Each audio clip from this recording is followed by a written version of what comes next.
الحمد لله الذي أنعمنا بنعمة الإيمان والإسلام، والصلاة والسلام على سيدنا محمد خير الأنام وعلى آله وأصحابه الكرام. أشهد أن لا إله إلا الله الملك القدوس السلام، وأشهد أن سيدنا ونبينا محمدا عبده ورسوله صاحب الشرف والإكرام. أما بعد، فيا أيها المؤمنون اتقوا الله حق تقاته ولا تموتن إلا وأنتم مسلمون، واشكروه على ما هداكم للإسلام وأولاكم من الفضل والإنعام، وجعلكم من أمة ذوي الأرحام. قال تعالى: إن عدة الشهور عند الله 12 شهرا في كتاب الله يوم خلق السماوات والأرض منها 4 حرم. سبحانك لا علم لنا إلا ما علمتنا إنك أنت العليم الحكيم. صدق الله العظيم. Hadirin Ma'asyiral muslimin sidang Jumat rahimakumullah. Khatib mengajak kepada seluruh jamaah sekalian, wabil khusus diri khatib pribadi, mari kita senantiasa meningkatkan dan menguatkan ketakwaan kita kepada Allah Subhanahu wa ta'ala. Barometer dari ketakwaan adalah kemampuan kita untuk sekuat tenaga menjalankan perintah-perintahnya dan menjauhi segala apa yang dilarangnya. Wa tazawwadu fa inna khairaz zadit taqwa wattaquni ya ulil albab. Bawalah bekal, karena sesungguhnya sebaik-baik bekal adalah takwa, dan bertakwalah kepadaku wahai orang-orang yang mempunyai akal sehat. Hadirin ma'asyiral muslimin sidang Jumat rahimakumullah. Pada kesempatan khutbah kali ini, khatib mengajak kita semua untuk kembali merenungkan nikmat-nikmat dan rezeki yang telah dianugerahkan oleh Allah kepada kita dalam kehidupan. Segala nikmat ini adalah nyata adanya dan telah ditegaskan oleh Allah dalam firman-Nya, Inna a'tainakal kautsar. Sesungguhnya kami telah memberimu wahai Muhammad nikmat yang banyak. Nikmat yang telah diberikan ini tidak boleh menjadikan kita lalai, tidak boleh menjadikan kita lupa sehingga jauh dari Allah Subhanahu wa ta'ala. Sebaliknya, nikmat ini harus mampu menjadikan kita tambah dekat kepada Allah Subhanahu wa ta'ala. Lalu bagaimana caranya agar kita semakin dekat kepada Allah Subhanahu wa ta'ala? Jawabannya di ayat selanjutnya, fassalli li rabbika wanhar. Maka laksanakanlah salat karena Tuhanmu dan berkorbanlah sebagai ibadah dan mendekatkan diri kepada Allah Subhanahu wa taala. Hadirin sekalian yang berbahagia, dalam ayat ini sangat jelas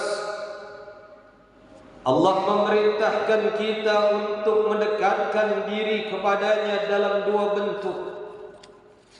Yang pertama adalah salat, yang memang sudah menjadi kewajiban dan kebutuhan kita dalam kehidupan sehari-hari.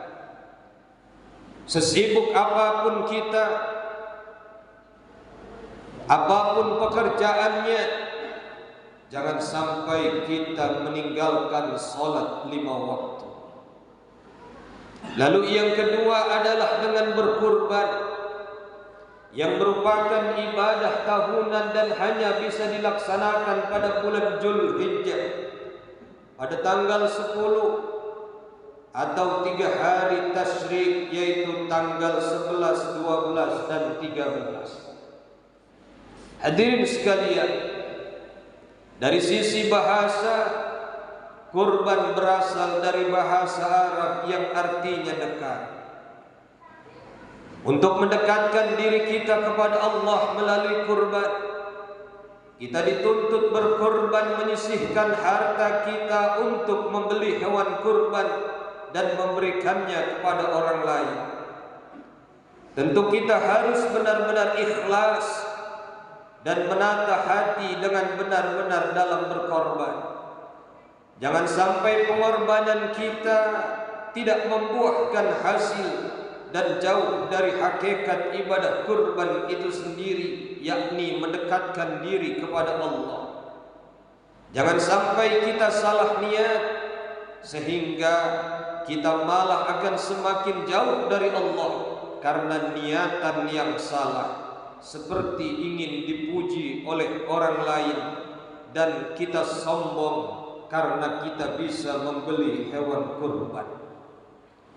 Hadirin ma'asyiral muslimin sidang Jumat rahimakumullah, ibadah kurban memiliki keutamaan tersendiri.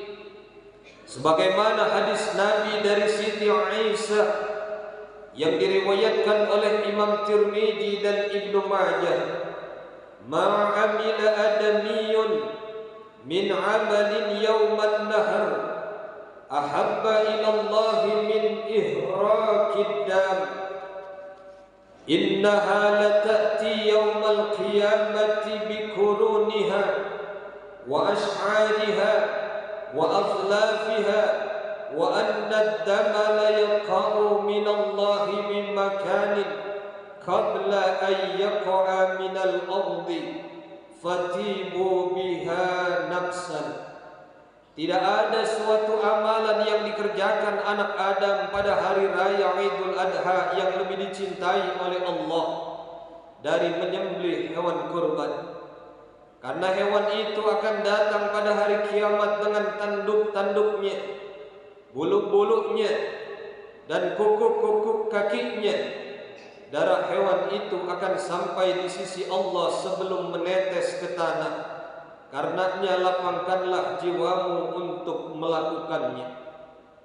Selain keutamaan ini, Syekh Abdul Qadir Az-Zailani dalam salah satu karyanya yang berjudul Al-Bunyah li Talabi Tariqil Haqq menjelaskan bahwa suatu saat Nabi Daud pernah bertanya kepada Allah perihal pahala atau balasan yang akan didapatkan oleh umat Nabi Muhammad yang berkorban. Kemudian Allah menjawab, thawabuhu an a'tiyahu bi kulli sya'ratin ala jasadiha asyara hasanatin wa amhu anhu asyara sayyiatin wa arfa'u lahu asyara darajatin. Amma alimta ya Daud anna ad-duhaya hiya al-mataya wa anna ad-dhahaya tamhul khataya. Pahalanya adalah bahwa pada setiap bulu dari hewan kurbannya aku beri dia 10 kebaikan, aku hapus 10 dosa-dosanya, aku angkat dia dengan 10 derajat. Ketahuilah wahai engkau Daud, bahwa sesungguhnya hewan kurban itu adalah kendaraan, dan sungguh hewan kurban itu adalah penghapus kesalahan-kesalahan. Hadirin ma'asyiral muslimin, sidang Jumat rahimakumullah, dengan agungnya makna dan tujuan dari ibadah kurban, maka sudah selayaknya kita berusaha untuk dapat melaksanakannya, sehingga kita akan semakin dekat kepada Allah Subhanahu wa ta'ala. Tentu kita tidak ingin menjadi hamba yang kufur nikmat dan terputus dari rahmat Allah karena kita tidak berkurban padahal kita mampu. Inna syani'aka huwal abtar.